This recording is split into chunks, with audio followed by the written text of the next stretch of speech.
Traditional forms of giving to churches, like offering plate donations, have declined in recent years. This includes both plate donations and tithers.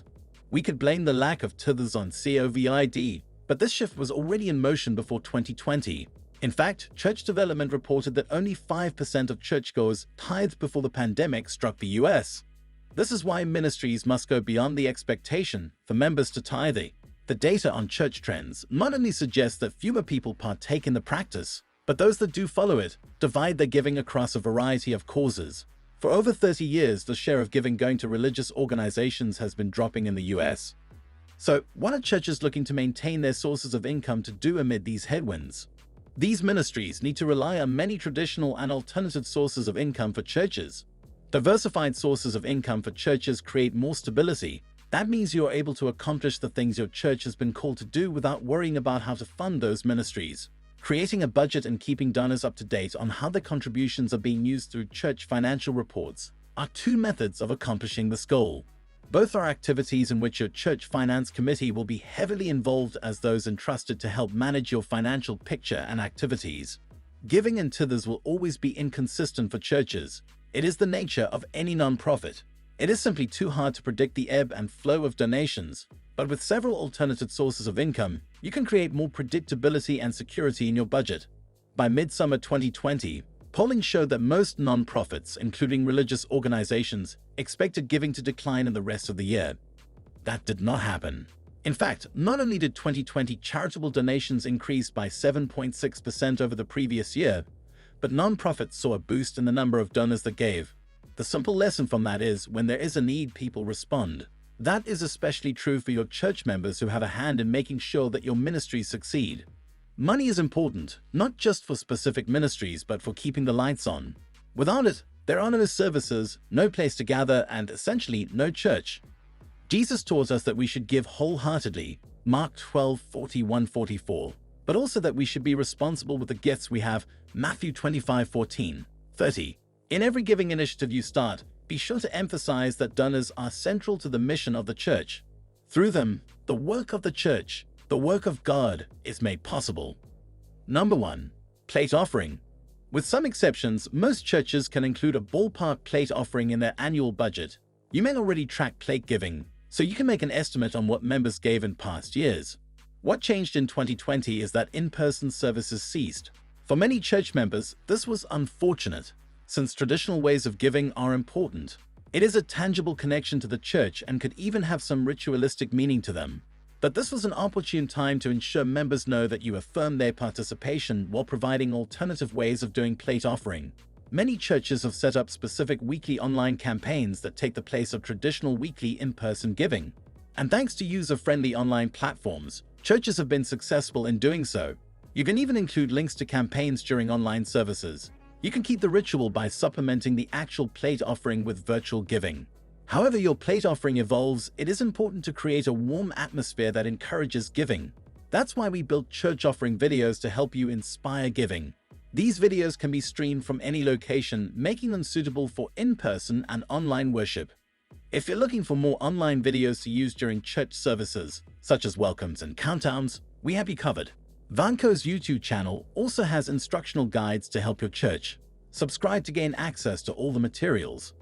Number 2. Tithing. If your church teaches tithing or giving a certain percentage of your income to God, Genesis 28:22, then that is a theological outlook. We're not here to tell you how to interpret scripture, but rather to offer insights into how to make the most of the gifts your church has. Regardless of what your church believes theologically about giving, why or how much people should give, church members usually embrace some structure. Said another way, most families budget for charitable giving based on their income. Knowing this can help you plan.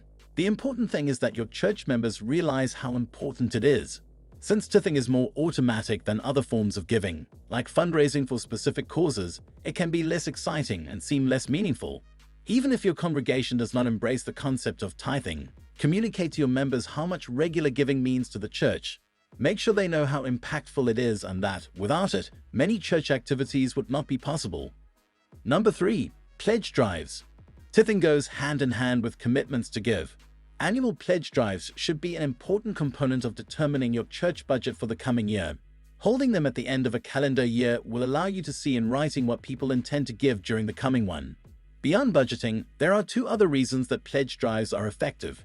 One is that members usually pledge at least what they gave last year, but often they increase their pledge. The other is that it creates a sense of responsibility.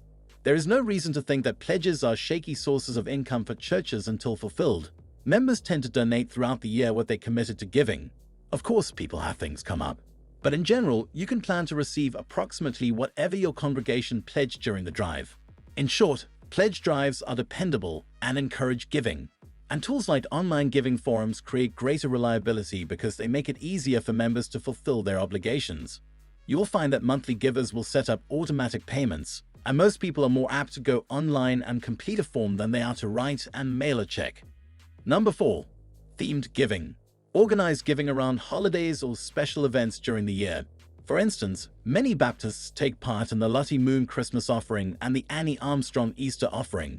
It does not take much effort to brand a campaign with a holiday or seasonal theme, and there are a lot of people who may be more willing to contribute to an Easter offering than they are to one with more general branding.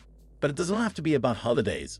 At the conclusion of a school year, you can encourage members to fund improvements for the church playground or gymnasium in honor of graduating seniors. You can base these on theological themes as well, such as charity, tithing, or stewardship, or conduct them around more pragmatic teachings, like helping those in poverty or evangelism outreach. If your church follows the liturgical calendar, you can base giving around scripture during those days or times of the year. For instance, encourage members to offset the money they save during Lent with a contribution to a ministry that helps those who go without. Even if your church does not follow the liturgical calendar, you probably have classes and discussions around such topics. If you are planning a seminar on biblical messages on financial peace, for example, it is a perfect time to couple that with a giving campaign. Such initiatives are an opportunity to reach existing members who may or may not be regular givers, but they also are a chance to cast a wider net to people in the community. You might connect with those members or non-members who only attend church during certain times of the year, like Christmas or Easter. So, this approach can be a valuable outreach tool, as well as a financial one. Number 5. Sponsorships. You can ask for sponsorship for any number of activities or products associated with your church. Many congregations allow specific contributions to communion flowers or special pieces of furniture, like pews, purchased for the sanctuary. Many churches sponsor missionary families or campaigns to help a child living in an impoverished part of the world. You might be called to raise money to fund a scholarship for a teenager to attend a camp for underprivileged youth. These may not be big alternative revenue sources for churches, but they provide value or offset costs that the church would otherwise incur. And many people appreciate the connection to a particular cause or donation. Keeping the lights on, the doors open, and missions funded isn't what inspired most church leaders to pick their career, but it is key to the health of the church and the congregation.